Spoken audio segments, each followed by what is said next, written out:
Hello and welcome to the iPhone application development Hello World demonstration. This tutorial will take you through the entire process of creating your first project in Xcode.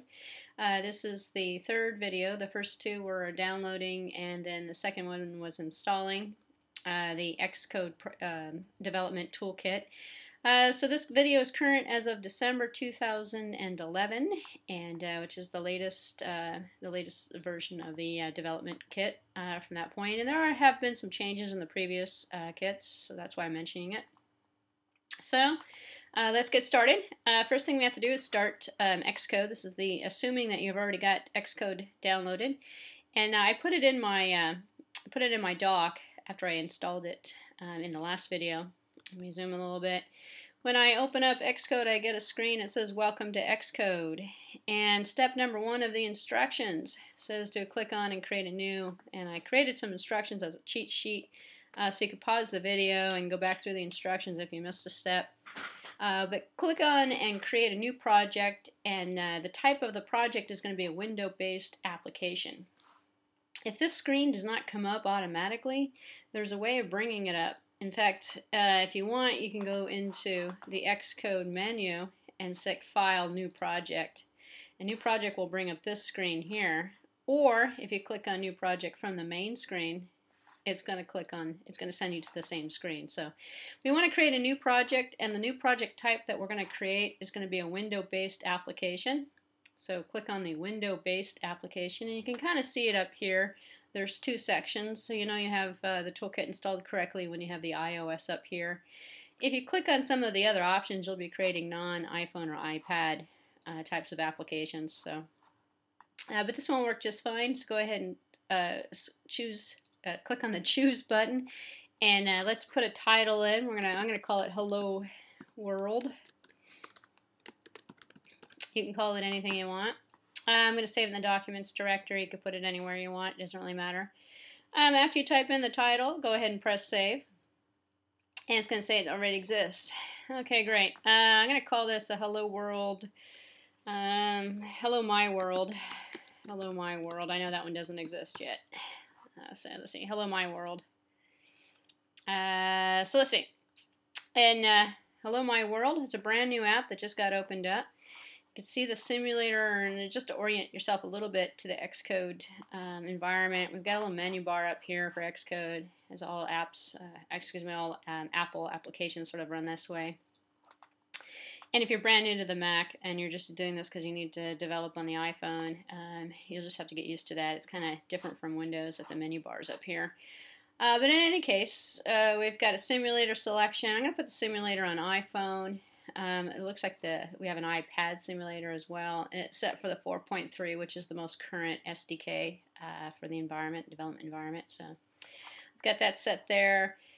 I'll kind of, just walk you through sort of the pieces here. We've got a few files. If we open up the class directory, the classes. I'm not going to go through Object-C programming today. Instead, I'm just going to show you Hello World. But it's not a bad idea to be familiar with, and to kind of take note of a few object-oriented concepts. One being the class, and this is actually, believe it or not, the .h and the .m are sort of like the .c++ and the .h, and they create the object in combination. So the .h is really a template. And you can kind of see in the code, we're looking at, sort of a template. And if we click on the files, it opens up the window down here. If we double click, it'll actually open up a brand new window. And you can look at it in the brand new window. It's kind of a little bigger. And then you can close the window. And the files are still here. And you can make this window bigger if you want. You can make it a little bigger. But all object files come in two packages, or you shouldn't use the word package. They come in two file combinations. They have a .h and a .m. And the .m is the implementation, the method bodies are created, and the class actually has functionality. That's like equivalent to the .c++. And then the .h is just the .h. It's a header file, specification file. But in this particular environment, you need both the .h and the .c++, or excuse me, .m. Now you have now I'm on the C++ thinking. if we open up some of the other, we have sources, other sources, which is essentially configuration files for the environment, for the framework. There's a main in here. We're not going to actually worry about any of this stuff for today's tutorial. We are going to look at resources, however. We have a main window to XIB, and when we double click on the main window XIB, this brings up what's called an interface builder, which is a brand new, I shouldn't say brand new, it's a different environment which it can be opened up, for which we're going to drag and drop things on a canvas and work with the interface. So I'll show you that in a few minutes. You can bring up the interface builder in a couple different ways. In fact, this is kind of confusing when you look at the project files and the way that they're grouped, because there seems to be a lot of mixing around. I mean, this file and this file are identical, but they show up in two different places. So, and then the other thing you can do is just click on the top here, and you can see all the files in the window here. So this is pretty much the base files that come with it. The packages and stuff like that I'll go through, the frameworks I'll go through in a different video. But okay, so we're ready to build Hello World without any more delays or chit-chat. We can open up the interface builder is what we're going to do in our first step. This is going to be an interesting Hello World. I'm going to put we're going to be able to have a little bit of interaction with this. So if we click on it, as I mentioned before, we want to really go into the interface builder. We can get through it by going through the tools and going through the X menu, or we could just simply double click on any XIB file, and here's the main window XIB, which is the one we want to edit. So I double clicked on it, and I'm going to wait a few minutes, and lo and behold, what comes up is I've got a main window.xib, which is the XIB package, if you want to call it a package, conglomeration. It's the information for which I'm going to use to build my interface. And so the first thing I'm going to do is kind of, is the fun part, essentially, is building the interface. The interface builder has several different windows associated with it. I see that this is sort of like a properties window, so like if I click on Hello World here, I can kind of see it has a window, doesn't really have very much else, and I can kind of click on these tabs up here to go to different parts of the Hello World.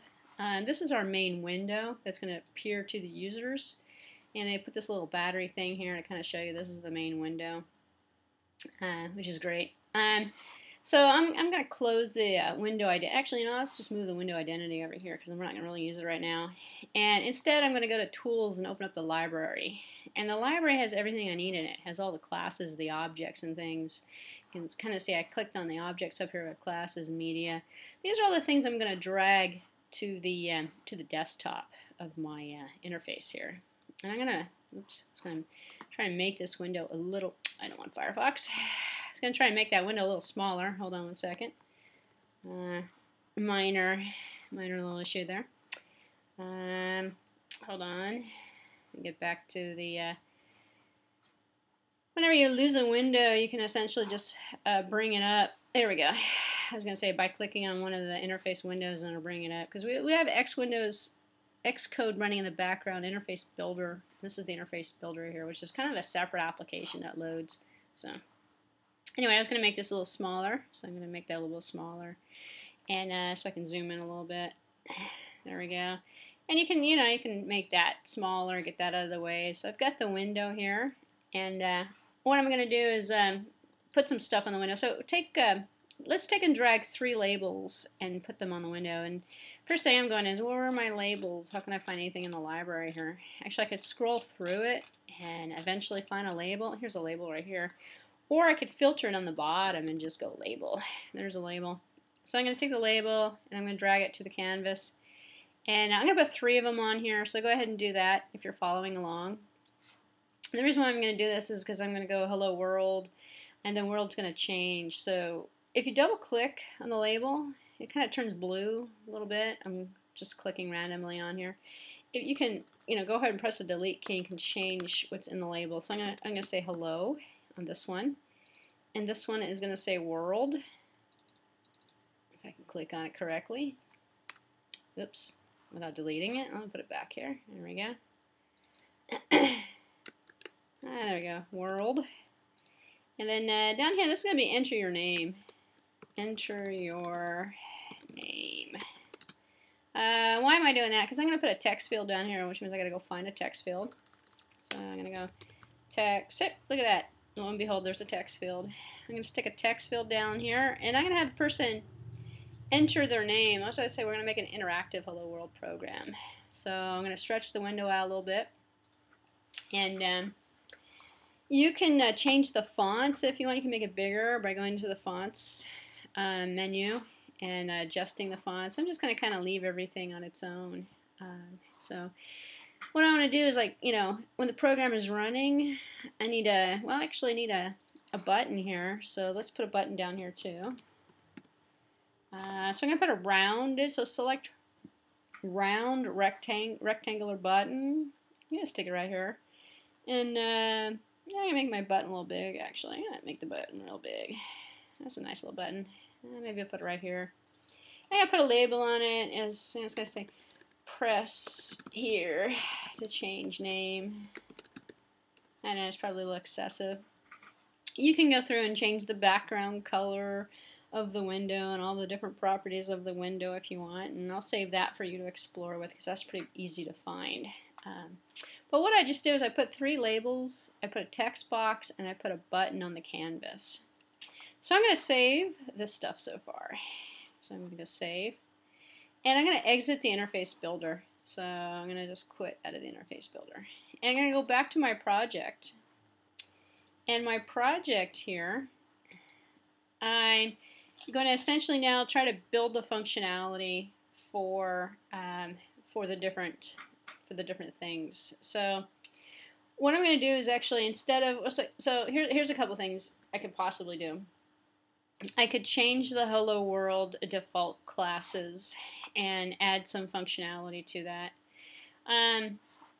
And, you know, add it to the .h file as well. Or I could create a new class. And really, because this is a teaching kind of learning kind of video and we want to experiment with some features, let's create a new class. So we're going to use the action button up here on the top. It's kind of small. You can barely even see it. But if you click on actions and you go add and you select new file, you can put a class file in here. And what we're going to put in here is going to be an Object-C class file, which is kind of the default one that shows up.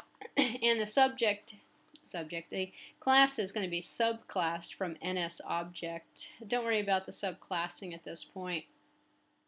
Just know that we're making a new class. I'm just going to add a new class in here. So I'm going to go next, and I'm going to call this class code. You can call it anything you want, actually, but you have to remember what you called it. And it's going to be part of Hello World. So I'm going to say finish. So now I've got, inside a Hello World, I've got 2 classes, two files, and it doesn't really matter where they showed up. I mean, if I want to, I can highlight them and I can move them up if I wanted to. You know, here, change the order around. If you I was clicked in here when I selected the action to create the classes, I was clicked in here. If you were clicked in resources, your class is going to end up in the resource menu. If that's the case, I shouldn't say menu, in the resource directory. If that's the case, you can just drag them and put them in the class directory. It doesn't really matter where they are in here. It's not as picky as, it's not as picky as the Android environment, actually. But they just happen to end up in here. So if yours didn't end up in the classes folder, go ahead and drag them into the classes folder, and you drag them, you know, just by simply dragging like that. So I'm going to put this one back because it does. I'll put it back there because that's where it came from. So I put together some cheat sheet code so we don't actually have to type anything, or hopefully you'll have to minimally type something. And I'll try to make this as big as possible. But let's start in with the .h file. So in the .h file that I created, we're going to want to change the code in here to add some functionality, and the functionality is going to be for those buttons. And I took the liberty of putting the code into this file. So what we've done so far is we started Xcode, we created a new project, we selected a Windows-based project, we saved it, we went into the interface builder, we saw a bunch of windows that popped up, we found label, we dragged three labels, called it Hello World. And I put a little note in the instructions on the Command-Shift+ will make the fonts bigger, or you can use the menu to do it too. So you can go back to the library, search on the word text, drag a text box over. Also drag over a rounded rectangle button, which we put on there, and put something on there like press or OK. And then you can drag and drop, and put anything you want on that canvas, actually. And then select File, and then select Save, which is what we did to save the changes. And then the interface is pretty much done. So we went back into Xcode. We hit the Action button. I'm just making sure I followed everything so far on my cheat sheet, just so when I post it I know it's correct. We selected Add, and then we added a new file. And then we made sure it was a Cocoa Touch. Well, it's actually the one that's selected by default. But if it's not selected by default, you could just check to make sure it's a Cocoa Touch class, which is what's used for the iPhone. And then we're going to click on, and we're going to change the file name to, we changed the file name to code. We've saved it. We have code.m. We've got, which is the class file, and code.h. Now we're going to select the two files, drag them over to the classes folder if they were in the resource folder. They weren't actually in the resource folder. They're going to be created wherever you happen to have the folder opened. So I didn't actually I had kind of purposely opened up the class folder, so they ended up in there automatically. But you can drag them over from anywhere where they get created. So double click on the Hcode file to select and open it up for editing, and then we're going to edit the code so that the end result looks like this. So here's what I'm going to do for you. I'm going to cut and paste it here because I'm a terrible typist. This is the contents of the code.h. So I'm going to put it in here. I'm going to get rid of what's here. This is the code. This is the code.h file. You see it here, code.h. And leave the import. We need the import in there. But I'm going to get rid of this here. I'm going to replace it with this code that I cut and pasted out of my cheat sheet note. And what is the code doing? Well, it's creating two IB outlets. What are outlets? Well, they're the connector links between the objects that are going to appear on that canvas. You remember those labels we drew?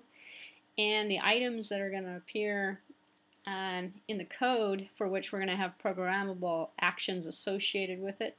So we have an outlet called a UI label, and I called the label name label. And then there's going to be an IB outlet UI text field. Remember the text field I put in there?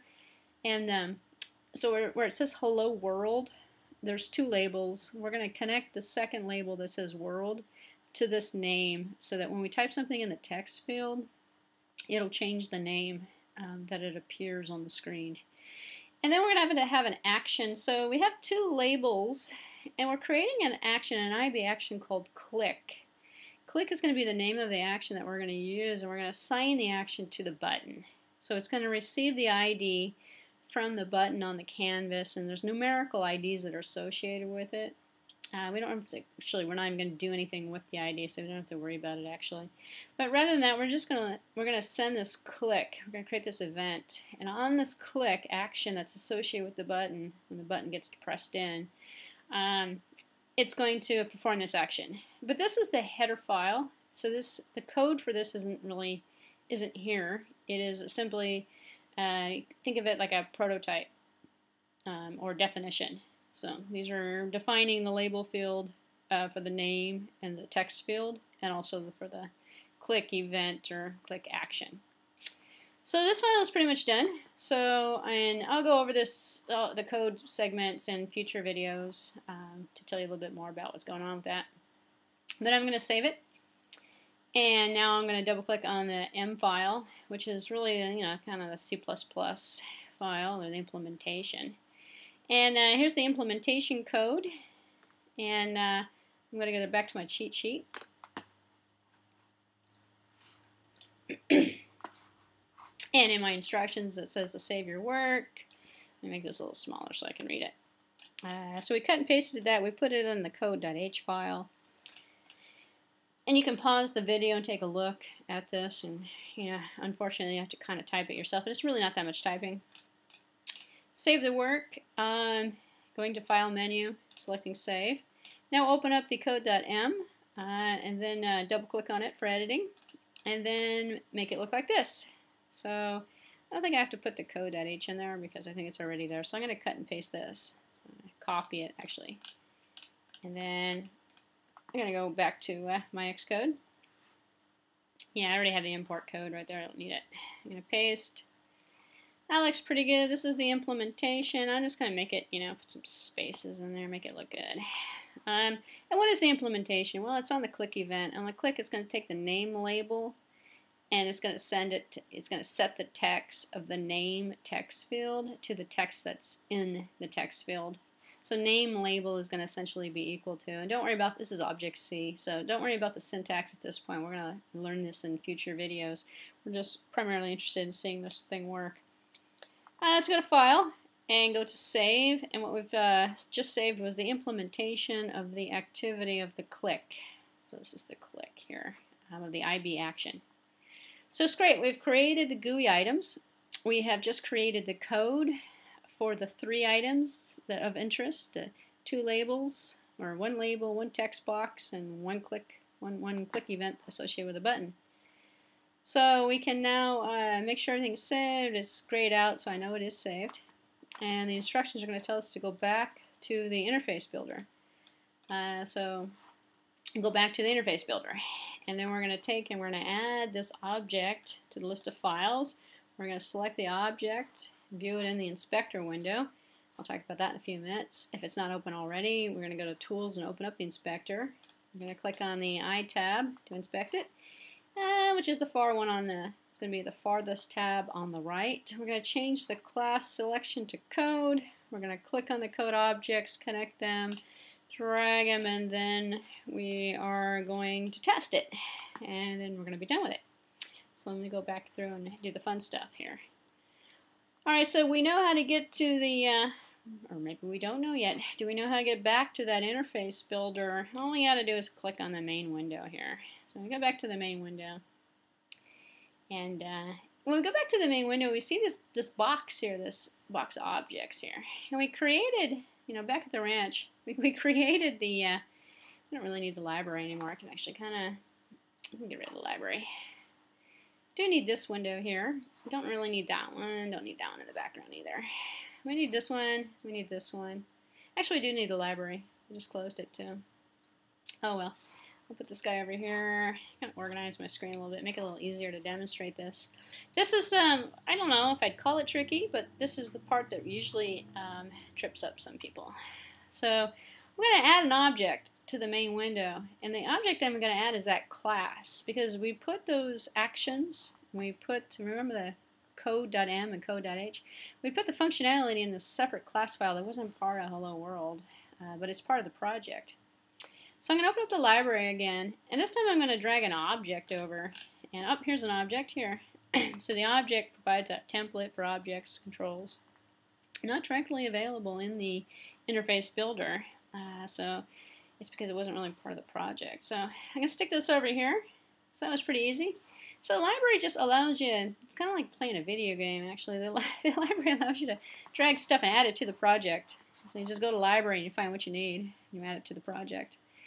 And this is kind of a properties screen. If I click on this object here, it kind of brings it up in here. One of the things I need to do though is change this to code. And so I know I've got code. I created code in my project. That was that object I added.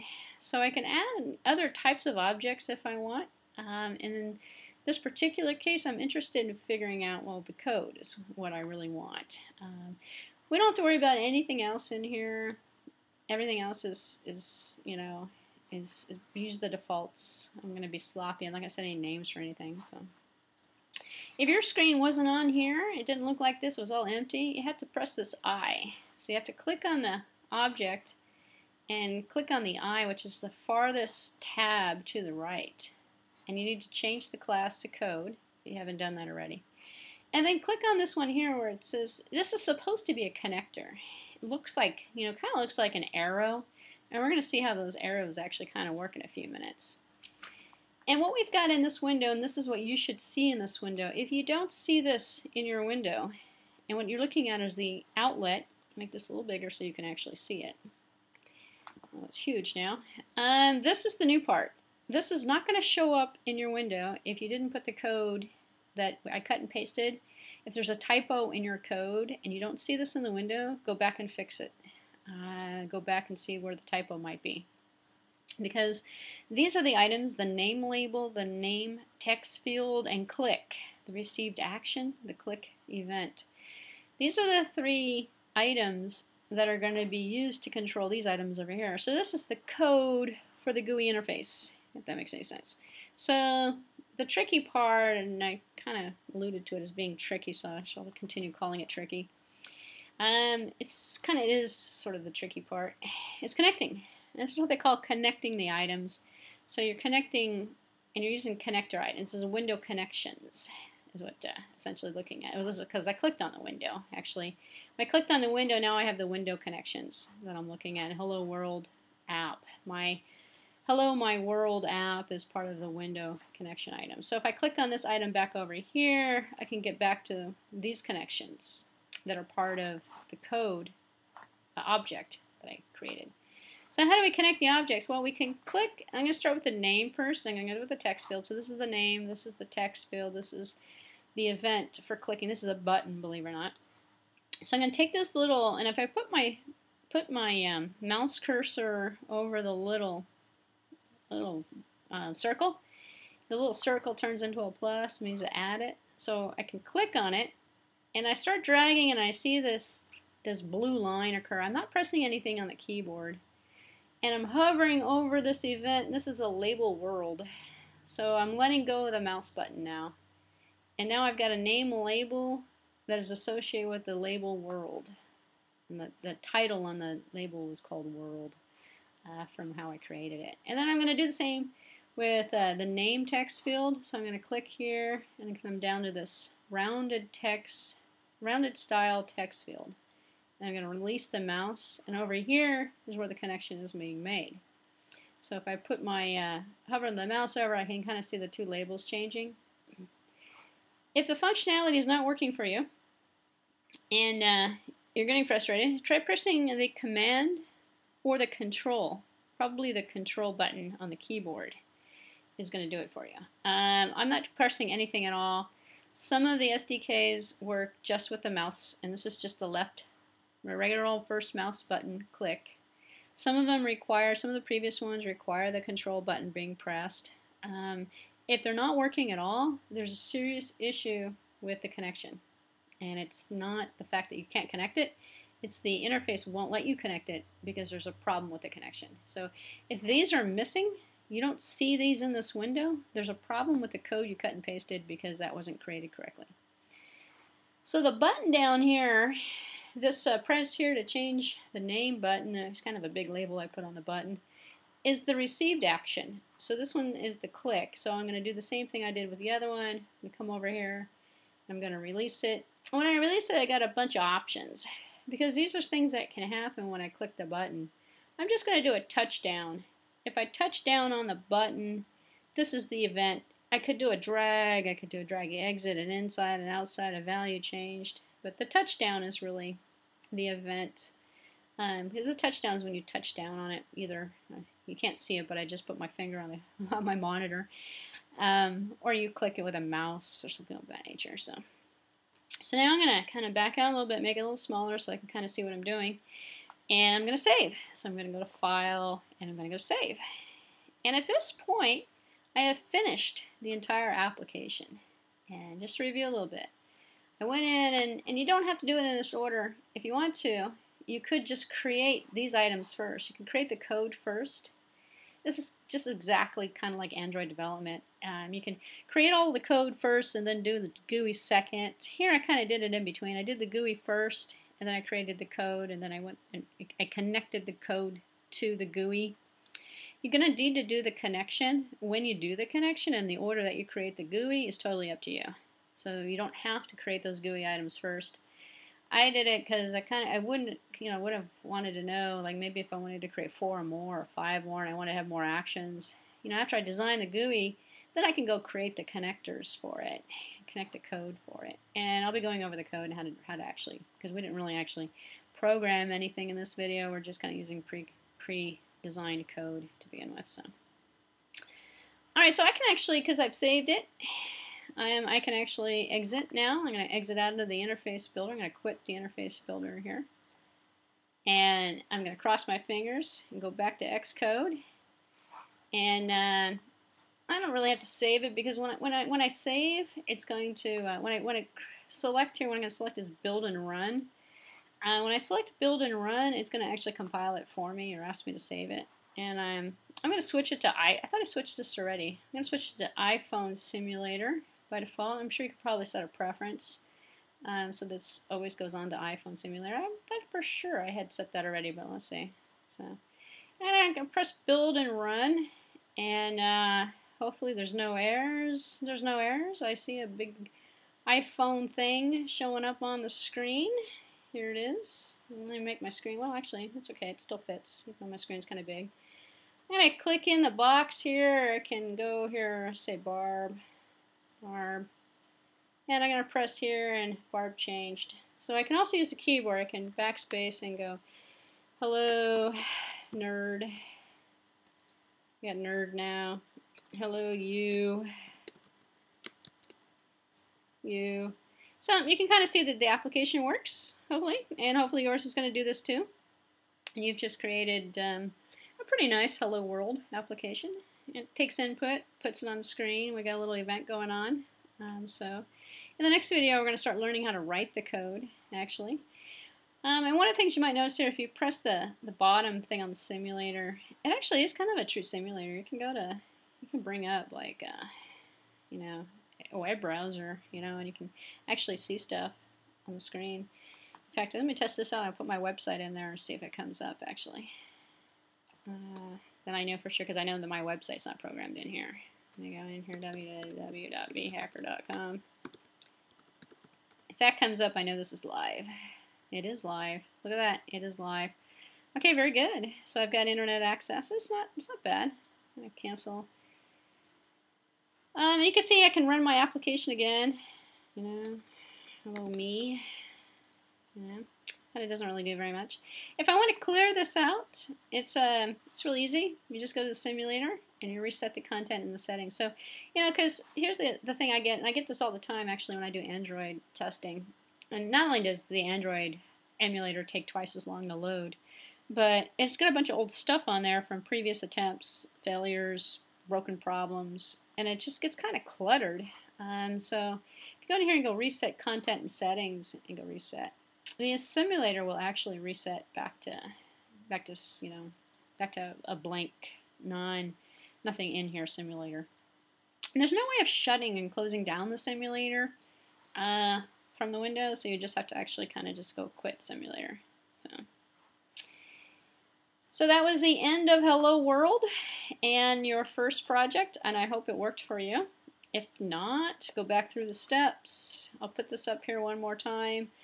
And just make sure I didn't forget anything. No, it worked, so it must have gone through all the steps. Test, take a break. You just finished your first step. Here are the code pieces, just in case you're having problems and your test is not working correctly. This is the code that goes into code.m. This is code.m. All this is, you know, just, I don't know, you can't cut and paste it from the video, but hopefully this is big enough. Don't worry about the color coding. If you're having problems with the code working as you're typing it in, check for spaces and check for case sensitivity. It is case sensitive. That's a regular old dash, you know, just like a minus sign. It's not like two minus signs, it's just one. So. Alright, so hopefully you enjoyed the video, and in the next video we will go on to do bigger and better things with the iPhone, and we will actually start writing some code. Okay, so thanks for watching, and I hope your Hello World works for you.